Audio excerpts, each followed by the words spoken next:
First of all, I have a confession to make. Sometimes all these honors and accolades can backfire on you. Recently, New York Magazine had a contest. Who are the 100 smartest people in New York? So I'm proud to say I made the list. I'm officially one of New York's 100 smartest people. However, in all fairness, I have to admit that Madonna also made that same list.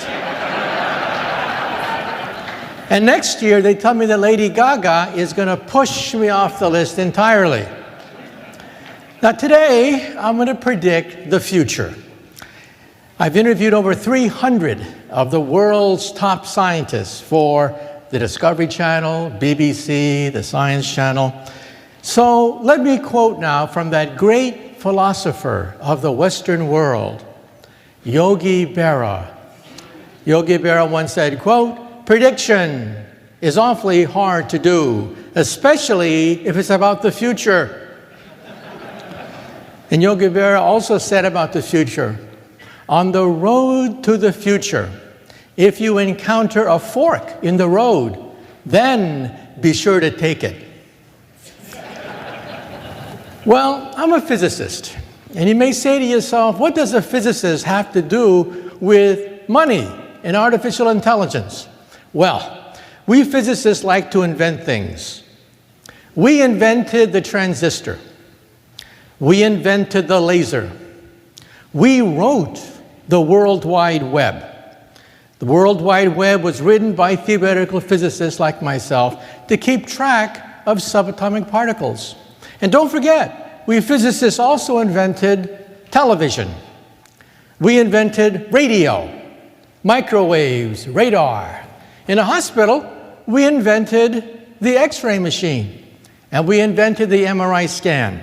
And don't forget, we also invented the space program and the GPS satellite. And we physicists love to make predictions. When we helped to assemble the internet, one physicist predicted that the internet would become a forum of high culture, high art, and high society. Well, today we know that 5% of the internet is pornography.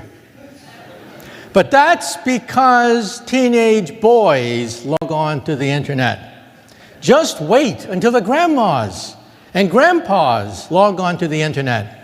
Then 50% of the internet will be pornography. Now, before I give you a guided tour of the future, as told to me by 300 of the world's top scientists, let me tell you a cautionary story. Over 200 years ago, we had the Great French Revolution. And one day there were three gentlemen about to have their heads chopped off at the guillotine. There was a priest, a lawyer, and a theoretical physicist, just like me, about to have our heads chopped off. Well, they put the priest's head on the chopping block, and they asked him, "Do you have any last words?" And he said, "Yes." He said, "Yes." He said, God from above shall certainly set me free." Well, all eyes were on the blade. They raised the blade. The blade came down, swish, and stopped right before it hit the neck of the priest. The crowd gasped. They'd never seen this before. And so the crowd said, "Let the priest go. Today, God has spoken." And now let's see about the lawyer. Yes, they put the lawyer's head in the chopping block. And they asked him, "Do you have any last words?" And he said, "Yes, yes, maybe the spirit of justice. Justice shall set me free." All eyes were on the blade. They raised the blade.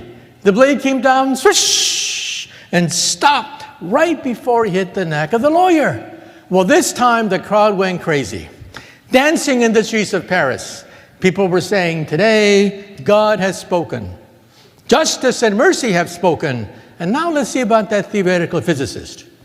Well, they put the physicist's head on the chopping block, and they asked him, "Do you have any last words?" And he said, Yeah, I got some last words. And he said, I don't know too much about God. I know even less about the law, but I do know one thing. If you look up, you'll see that the rope is stuck on the pulley. And then he said, if you remove the rope, the blade should come down real good. Big mistake. Huge, big mistake. Well, the rope came down, the blade came down, and the poor physicist's head came down. And it just goes to show you that sometimes we physicists have to know when to keep our mouth shut.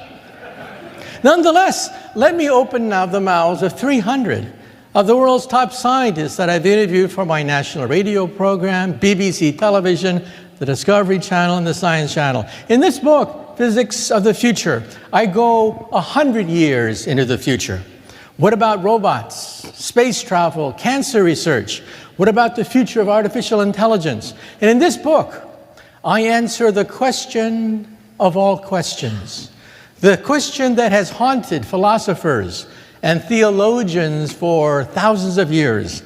And that question is there intelligent life on the earth? And their answer is obviously no. No intelligent life on this planet. Ever seen American television recently? In this book, Physics of the Impossible, I go 500 years into the future. But we might have starships, we might have teleportation, maybe even time travel. And I answer the question, what happens if you enter a time machine and you go back into the past and meet your teenage mother before you're born and she falls in love with you? Well, if your teenage mother falls in love with you before you're born, you're in deep doo-doo if that happens. And in my latest book, Physics of the Future of the Mind, I talk about the digitalization process. We are digitizing music, we're digitizing media, we're going to digitize medicine, and the next frontier to be digitized is the mind.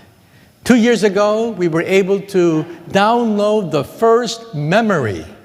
Memories can now be sent on the internet. This means that eventually the internet will change into BrainNet.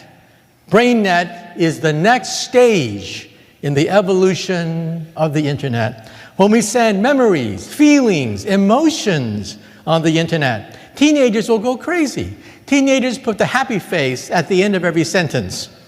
Why put a happy face at the end of every sentence if you could put the emotion, the feeling of your first date, the senior prom, the first kiss on the internet? So watch for it, the coming of BrainNet, when we send memories, emotions, feelings on the internet. But today, we are talking about money. So let us first answer the key question of all questions, and that is, where does wealth come from anyway? If you ask a lawyer, where does wealth come from? They would say, that's easy, lawsuits. You sue Peter to pay Paul. That's where wealth comes from. It's a zero-sum game. Well, lawyers eventually become politicians. And if you ask a politician where does wealth comes from, the politician says, that's easy, taxes. You tax Peter to pay Paul, a zero-sum game. Well, I'm a physicist. We believe that you simply cannot rearrange wealth. You have to create wealth. And wealth comes in waves. The first wave of science and technology was the steam engine. We physicists in the 1800s worked out the thermodynamics of steam. We could calculate how many joules of energy you get from a lump of coal. And that set into motion the locomotive.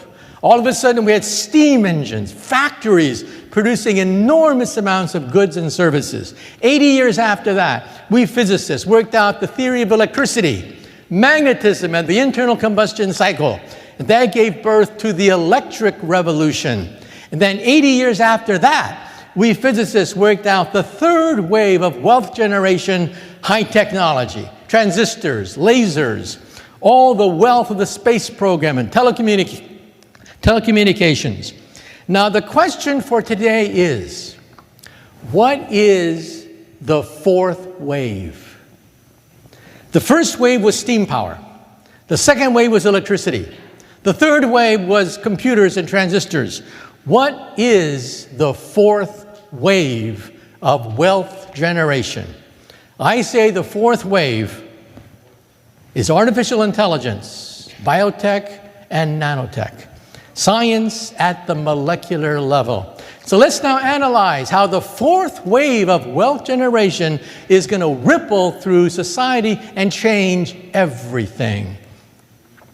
First of all, the internet. Realize that chips are getting cheaper every year because of Moore's law, which says that computer power doubles every 18 months. Eventually, chips will cost a penny.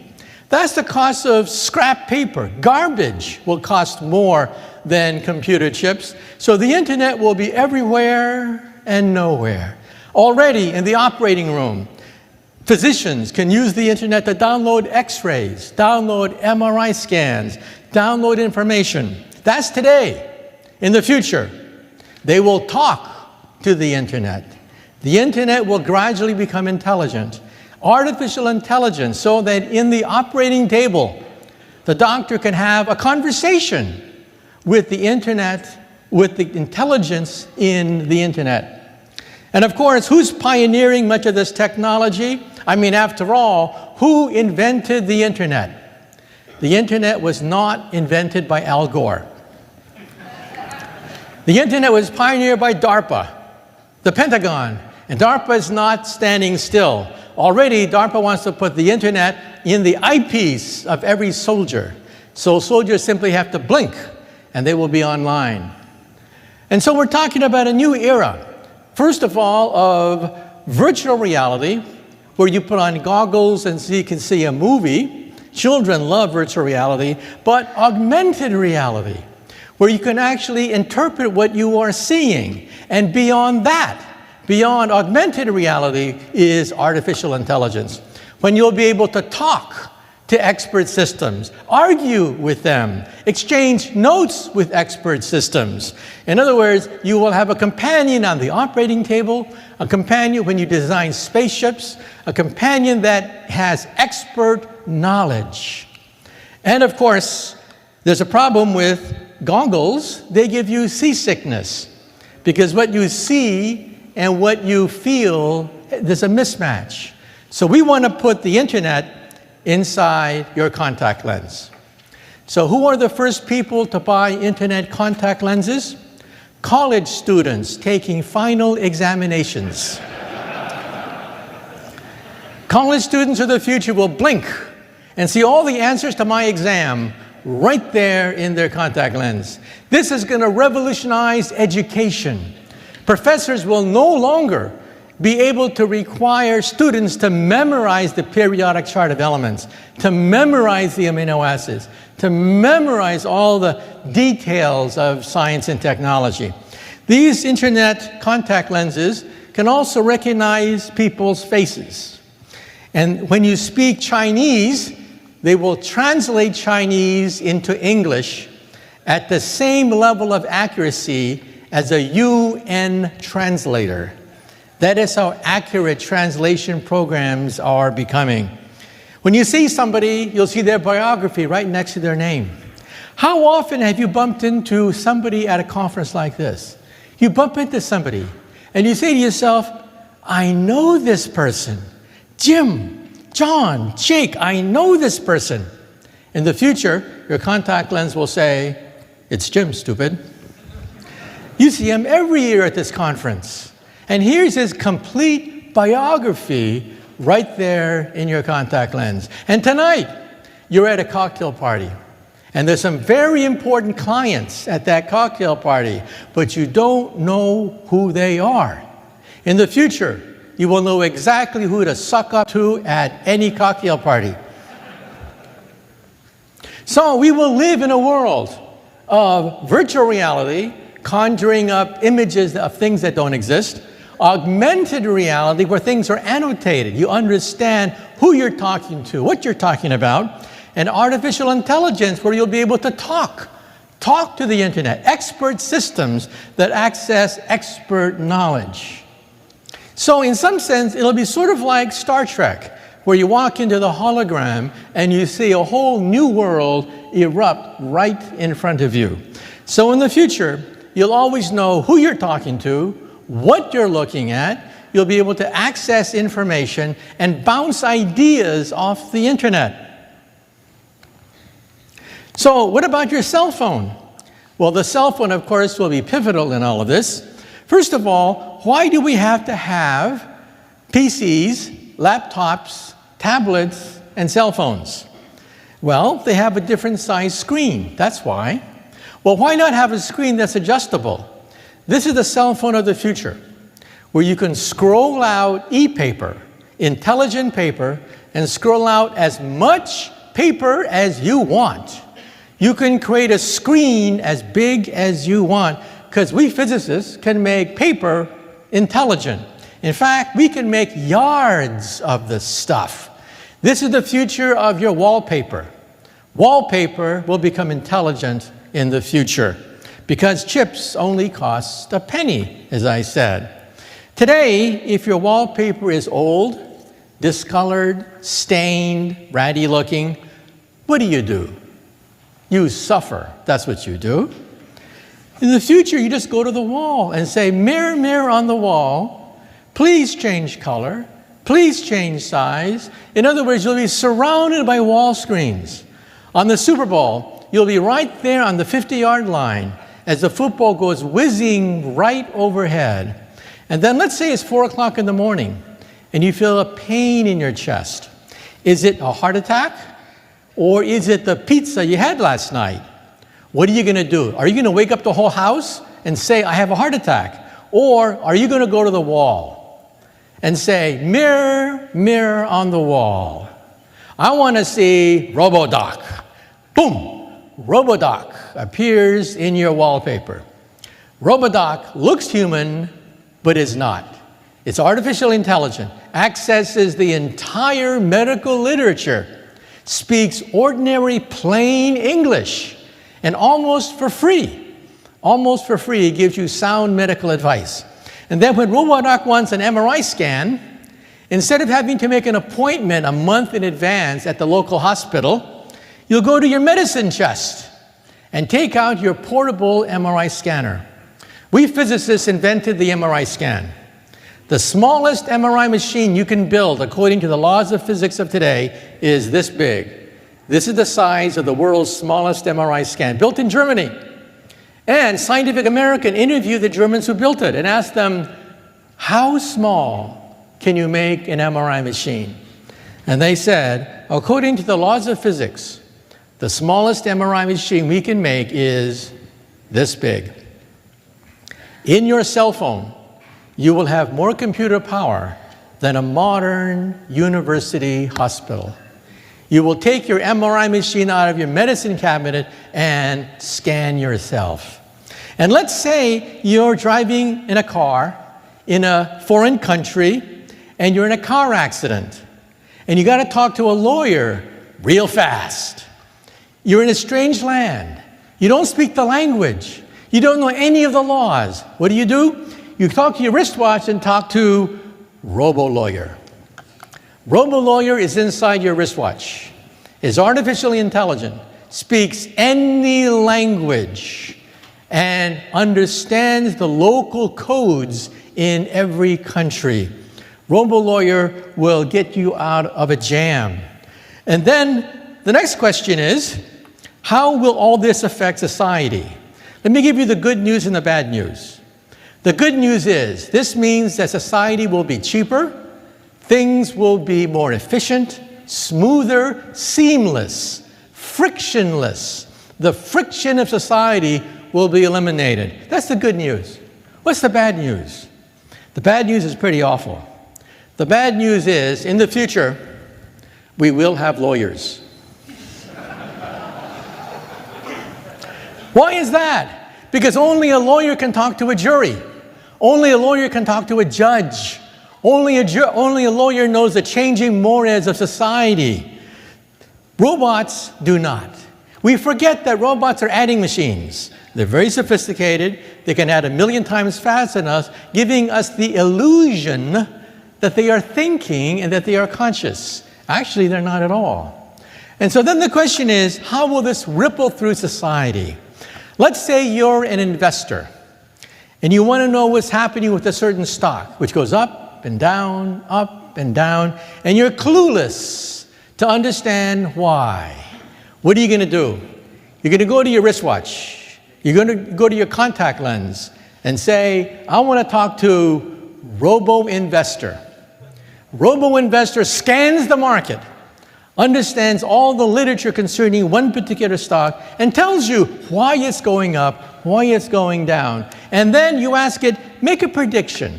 Doesn't have to be accurate, but what is your best judgment as to whether it's going to go up or down? Well, robo-investor has a few algorithms, and it makes a prediction. Of course, you don't have to accept it, but what's happening is you now get expert advice, something to supplement your own intuition. And let's say you're a developer, and I live in Manhattan. When I walk down the streets of Manhattan, I see all these skyscrapers. I don't know who owns them. I don't know how much they're worth. I don't know what the property value is. I don't know what the property tax is. I don't know the codes, the regulations. In the future, as you walk down the streets of Manhattan, robo-developer will scan the skyscrapers, identify each one, tell you who owns it, tell you how much it's worth, tell you what the property tax is, tell you what the regulations are, and tell you, is it on the up and up, or is it on the decline? So in other words, artificial intelligence will make a first guess as to what property values will look like in the future. And if you want to renovate it, if you want to buy it, renovate it, you will ask robo-developer, what will it look like if I develop it? What's your estimate as to what profit margin I will make? It'll make a first guess. And as we mentioned, if you are a doctor, you have all this information. Medical information changes every week, every month. New breakthroughs are being made. How do you keep track of all this? Well, you talk to RoboDoc. And RoboDoc scans the medical literature and gives you an independent diagnosis. Now, will this replace the doctor? No. Ultimately, you want a doctor with experience, know-how, savvy. You want a doctor who's been through it many times, not simply RoboDoc. So we'll still have doctors, we'll still have lawyers, but they'll use these as aids. And then if you're a banker, you're flooded with mortgage applications, flooded with loan applications. You have to sift through piles and piles of data and then make an analysis. Well, RoboBanker is right there in your contact lens. Artificially intelligent, helping you to analyze trends, helping you to analyze, is this person creditworthy or not? And RoboLawyer will also be able to access the medical literature. So in the future, we will have lawyers, but will we have paralegals? And the answer is probably no. There are going to be winners and losers in this game, and one of the losers will be people involved in middlemen work, people who shuffle documents and are basically human search engines. They could be pushed out in the law firm of the future. And what about robo-engineer? Let's say you're an engineer in a machine shop, and all of a sudden something breaks down. Normally, you'd have to identify the part that broke down, call the company, and then make arrangements to have it shipped out as soon as possible. It may take weeks. In the future, you will scan your machine that broke down, robo-engineer identifies the part, and instead of asking for it, it manufactures the part on demand. 3D printers can now print metal, not just plastic, but 3D printers are now beginning to print metal. In fact, you see those shoes there?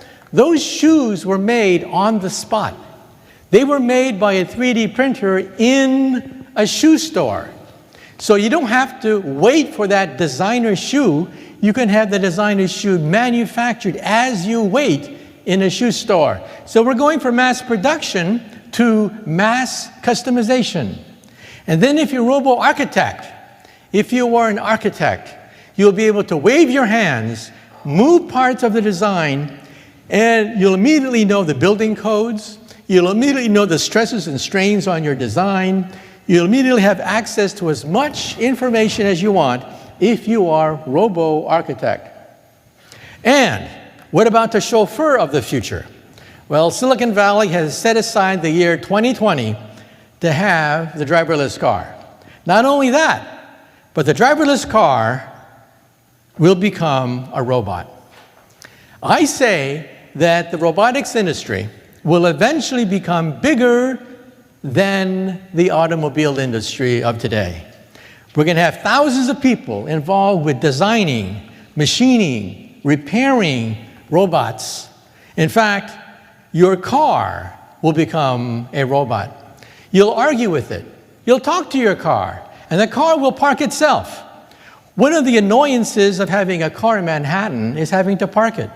In the future, you'll talk to your wristwatch and tell your car, park yourself. The car then scans parking lots and parks itself. In fact, in the future, this could affect insurance rates because people will get into fewer car accidents. And people may not want to own a car in the future. They may simply want to lease it by simply talking to their wristwatch and saying, I want a car in another hour, rather than having to park it and worry about it all the time. So, the robotics industry may become bigger than the automobile industry of today. But there's some people who say, wait a minute, isn't this dangerous? I mean, won't these robots turn against you? Robots that can be a cook on the right, robots that can be a nurse, robots that can play the trumpet, robots that can greet you when you check into a hotel. These are the robots built in Japan. Japan, first of all, has a vested interest in creating robots because Japan is aging faster than any country on the planet Earth. Japan loses 1/3 people every year. By mid-century, the Japanese population will contract at the rate of 1 million people per year. That is the official estimate of the government. Europe is next. Germany, Austria, Switzerland, they're going to start to contract as Japan is contracting now. But some people say, what happens when these robots decide to turn on us?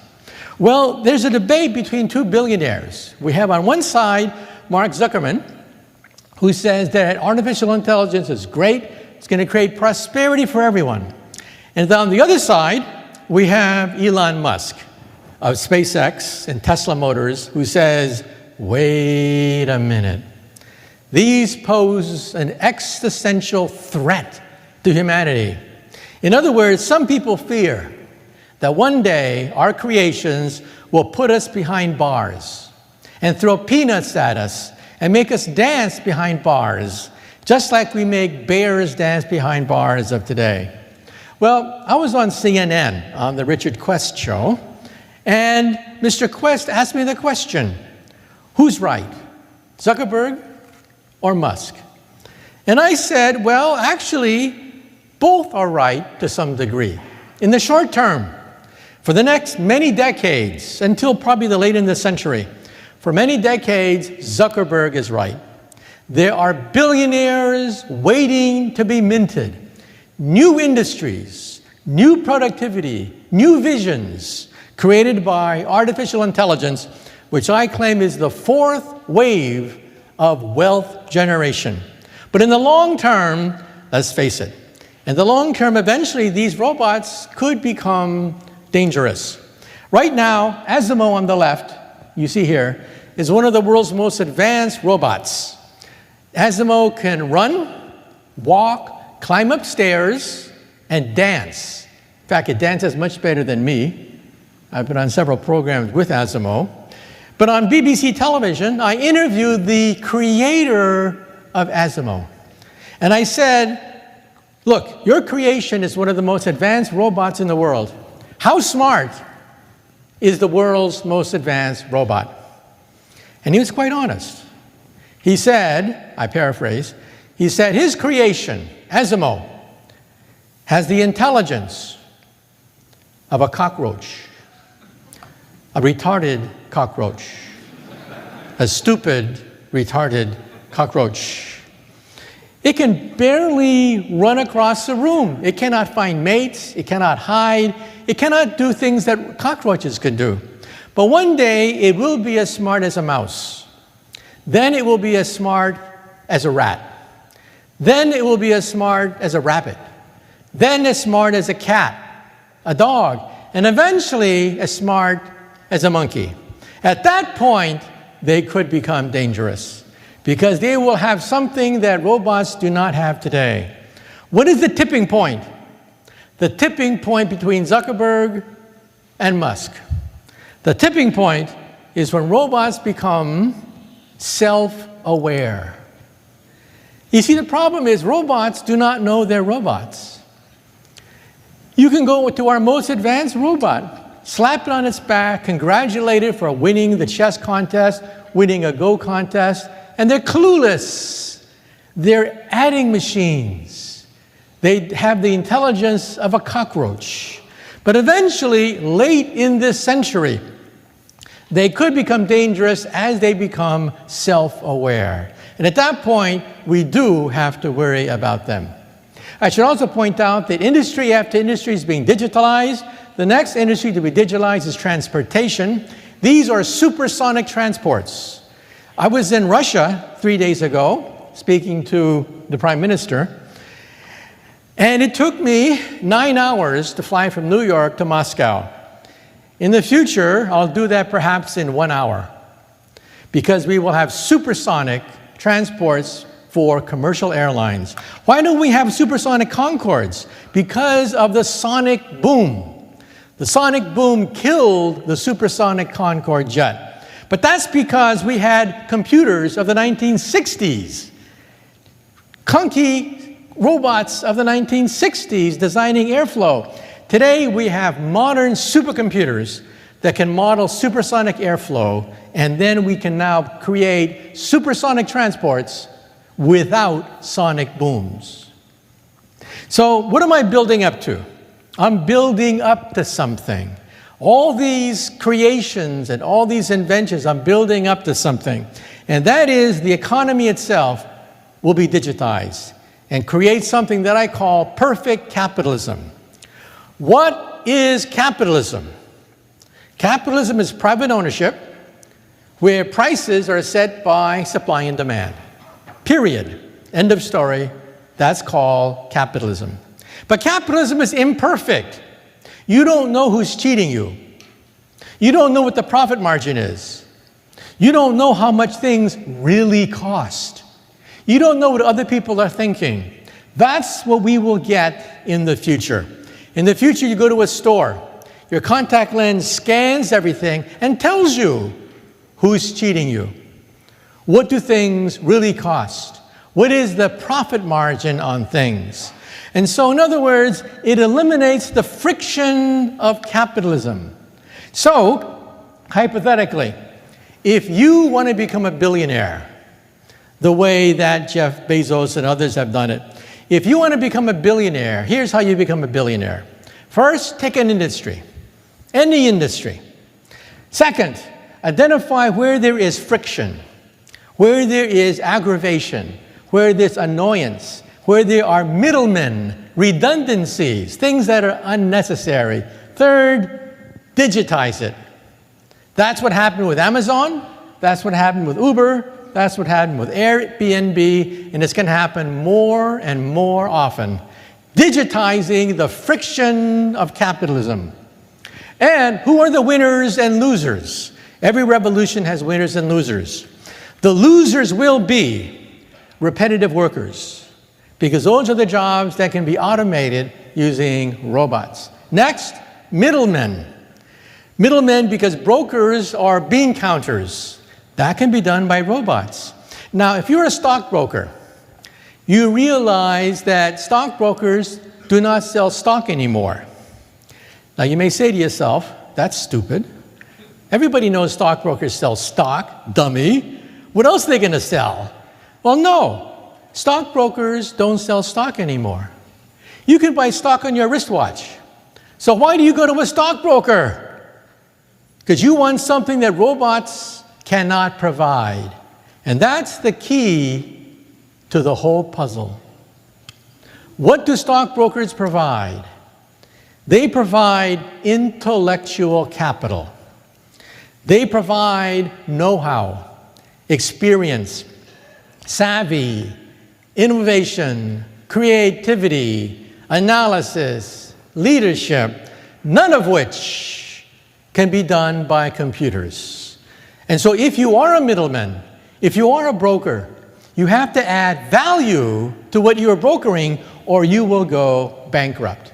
So let's now analyze the industries of the future and the present as to which ones are going to be digitized. And the question you have to ask yourself is, will my job be digitized? Will I be out of a job?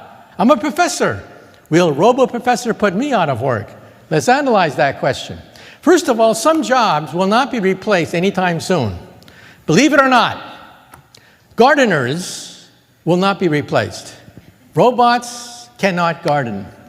Robots cannot pick up garbage. Garbage men will have jobs. Robots cannot fix toilets that leak. Plumbers will have jobs.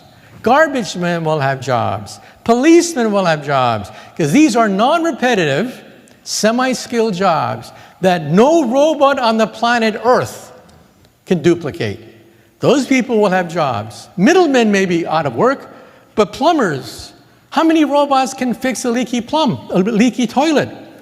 You know, we have one place where a robot could change history, and that is at Fukushima. The United States Pentagon, DARPA, which pioneered the internet, created the Fukushima Challenge. It challenged scientists of the world to create a robot that can clean up the mess at Fukushima, where we have 3 melted nuclear power plants. Ideal space to highlight artificial intelligence. Well, almost every single robot failed. Robots cannot pick up garbage. Now, let's talk about the next big area to be digitized. We talked about music. Who controls the music industry today? Apple computers through iTunes. The computer industry controls the music industry because the music industry failed to digitize. Media is now being digitized. In the future, it'll be medicine. Baby boomers are getting older and older, and so we're not talking about the digitization of the human body. First of all, we're going to digitize blood. In your blood are the hallmarks of cancer. Right now, in this room right now, some of you have cancer growing in your body. You don't know it. No test can tell you that. In 10 years' time, you may die of this cancer. Why can't we diagnose cancer today? Well, by the time you have a tumor, let's say you're a woman and you feel a tumor in your breast, they don't tell you this, but it's too late. By the time you feel a tumor in your breast, you have about 10 billion cancer cells growing in your breast. You are on the operating table. No ifs, no ands, or buts. You are on the operating table. In the future, we will have liquid biopsies. We'll digitize your blood, and your blood will tell you that we have fragments of cancer genes, fragments of cancer enzymes, cancer proteins in a colony of 100 cancer cells.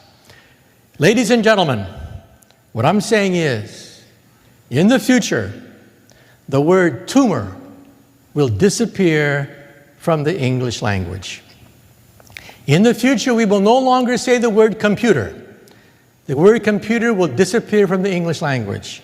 The word tumor will also disappear from the English language because we'll detect cancer colonies 10 years before a tumor forms. Thanks to Silicon Valley, we have DNA chips and liquid biopsies.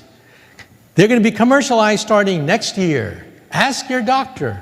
You could have cancer growing in your body right now and never know it for another 10 years before it's too late. And we will digitize the human body. This is an ear. It is made out of plastic. You seed it with your own ear cells, and your own ear cells grow into a perfect ear. We can now digitize bladders, skin. We can digitize noses, ears, heart valves. Complete windpipes can be grown from your own cells. In fact, the next major organ to be digitized is the liver. So for all you alcoholics in the audience, you can drink up tonight knowing that we're hot on the trail of digitizing the liver. Even cartilage for baby boomers with aching joints can be digitized. We can now make unlimited quantities of cartilage. Even a beating heart. This is a mouse beating heart that's been digitized. And the next organ to be digitized, as I mentioned, is the mind itself. We physicists can look at blood flow of the brain and then calculate how thoughts go ricocheting in the brain. And we can now show that certain theories are correct and certain theories are incorrect about the brain, because we can digitize the brain. For example, every parent in their heart of hearts, every parent believes that teenagers suffer from brain damage. Absolutely true. It turns out that when scientists brain scanned the prefrontal cortex of teenagers, we were shocked to find that the prefrontal lobe is not fully developed. And that's why teenagers cannot evaluate risk that well. Also, another old wives' tale. When a man talks to a pretty girl, he starts to act stupid. Absolutely true. They took many men in college, had them talk to a pretty girl, and they found that blood drained from the prefrontal cortex, and they started to become mentally retarded. Absolutely true. We can quantify that effect now. And we can connect the brain to living exoskeletons. The military is pushing this technology for our veterans from Iraq and Afghanistan. And in Japan, on the upper right, in Japan, they even sell this commercially. It is a headband that detects brain activity with 2 ears on it.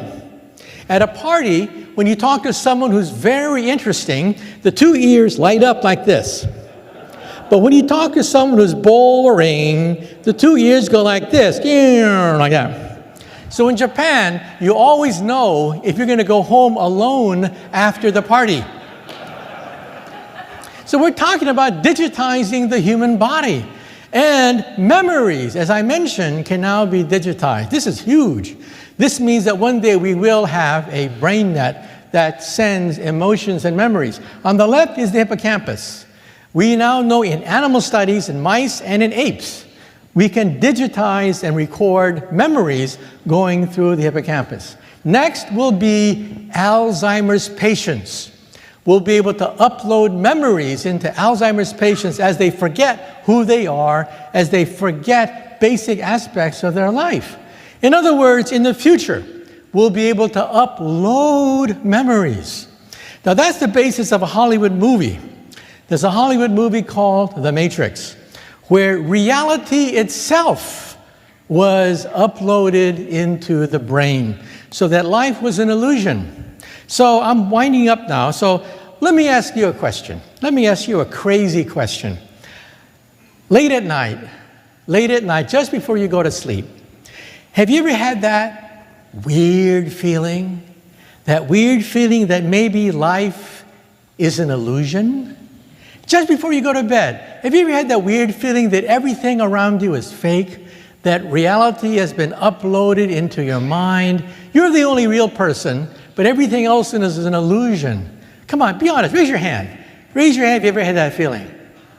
Oh my God, you're crazy. All you people think you're the only one in the universe? How can that be? I'm the only one in the universe. You know that I'm in New York right now? I'm just about to go to sleep. I'm in New York, thinking that I'm before this great audience here in Las Vegas talking about the future. And let me also say that we can now photograph dreams. This is cutting-edge research mentioned in my book.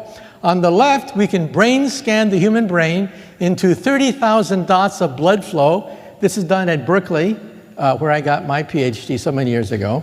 And by putting this through a computer program, we can construct a picture of what you are thinking of. On the top is Steve Martin as he really is, and below that is a picture constructed by a computer program analyzing 30,000 points of blood flow in the human brain.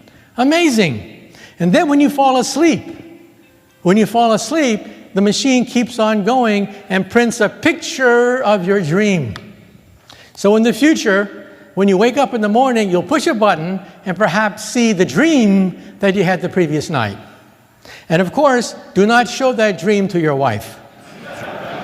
Anyway, let's wind up because I have to take questions and answers from the audience. Afterwards, I will be signing some books. And after that, you can go to eBay and auction them off for money. So let me say a few things. First of all, every revolution has winners and losers. The losers are people who do repetitive jobs. Losers are people who do commodity capital, like perhaps agriculture. But the winners are intellectual capitalists, people who believe in the mind, creativity, experience, know-how, analysis, innovation, leadership. And so the point of my talk is very simple. You are among the winners. Congratulations, you are intellectual capitalists. You are people at the forefront of innovation, experience, knowledge, know-how, leadership, creativity. That is the currency of the future. And now let me just say a few things about myself and then I'll wind up. When I was a child, I had a role model. My role model was Albert Einstein. And let me tell you my favorite Einstein story. When Einstein was an old man, he was tired of giving the same talk over and over again. So one day his chauffeur came up to him, and the chauffeur said, "Professor, I'm really a part-time actor. I've heard your speech so many times, I've memorized it. So why don't we switch places? I will put on a mustache. I will put on a wig. I will be the great Einstein, and you can put on my jacket and be my chauffeur." So Einstein loved the joke, so they switched places. This went along famously until one day, a mathematician in the back asked a very difficult question. And Einstein thought, oh, the game is up. But then the chauffeur said, that question is so elementary that even my chauffeur here can answer it for you. Thank you very much. You've been a great audience. Thank you. And we'll open it up to questions from the audience. Thank you very much. We have 2 microphones, so come on up if you have any questions about the future. Because after all, we're only talking about your future. So come on up and ask some questions.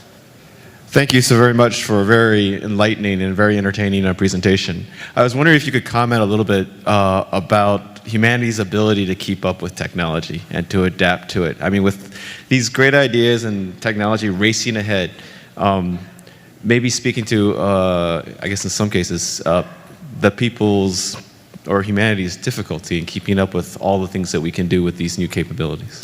Well, if you want to keep up with the latest developments in this technology, talk to your children. Because your children probably have a much better understanding of this, because your kids know this is my future. My future is invested in this technology. And these kids share the technology left and right with their own pals. And so that's the first thing you should do. Second thing you should do is realize that certain trends that are predicted may not come to fruition. For example, some people think that very soon robots will be smarter than us. Very soon. But there's a problem. That prediction is based on Moore's law that says the computer power doubles every 18 months. But they don't tell you this. Moore's law is slowing down. We see it now. You can talk to any physicist, and they'll say, yes, Moore's law is slowing down. Why is that? Because a Pentium chip has a layer that consists of about 20 atoms thick at minimum. 20 atoms thick. That's the thinnest layer on a Pentium chip. But in 5-10 years, it'll be 5 atoms across. At that point, the Heisenberg uncertainty principle kicks in. You don't know where the electron is anymore, and it leaks. At the atomic level, silicon is unstable. So we are staring at the end of the age of silicon. A new age will dawn, the post-silicon era. Silicon Valley could become a rust belt, like the steel rust belt of old. Now, this is not going to happen anytime soon. It's still a decade or two away.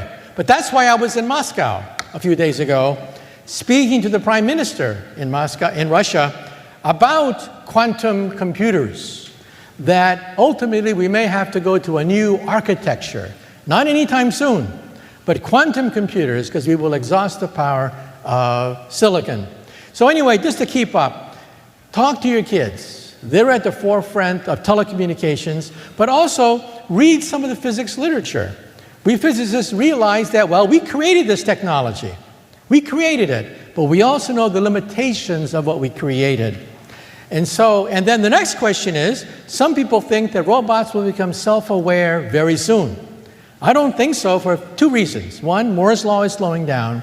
And second of all, consciousness turned out to be a lot more difficult than we thought. Now, in my book, I have a definition that I propose for consciousness. I personally think that animals are conscious. In fact, I would say that the unit of consciousness, 1 unit of consciousness, is a thermostat, 1 feedback loop. And the lowest level of consciousness is that of an alligator. That an alligator has spatial consciousness. Alligators understand their place in space. Beyond that, beyond alligator consciousness, beyond reptilian consciousness, is social consciousness. That of wolves, that of pack animals, that of mice. Emotional animals, animals in a society. And then the question is, what is human consciousness?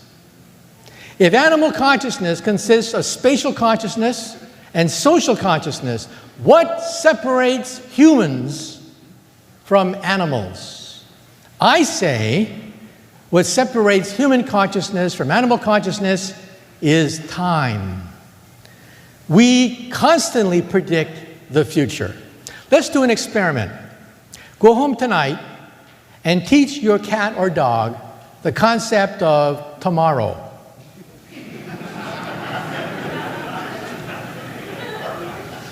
Very soon, you'll realize that animals cannot understand tomorrow. They hibernate when it gets cold, but they have no understanding of yesterday, tomorrow. They live in the present. We are prediction machines. We constantly predict the future. And so before a robot like Arnold Schwarzenegger in the movie Terminator, before robots can take over, they have to do something that no robot on the earth can do, and that is predict the future. That's what the brain is for. The brain is a prediction machine. The prefrontal cortex predicts the future. The back end of the brain is the reptilian brain. It is the brain of instinct, of appetite, balance. The center of the brain is the monkey brain, the brain of emotions. The front of the brain is the brain that predicts the future. No robot can predict the future the way we humans scheme, we connive, we plan for the future. We can't help it. Every single second, we're constantly scheming about the future.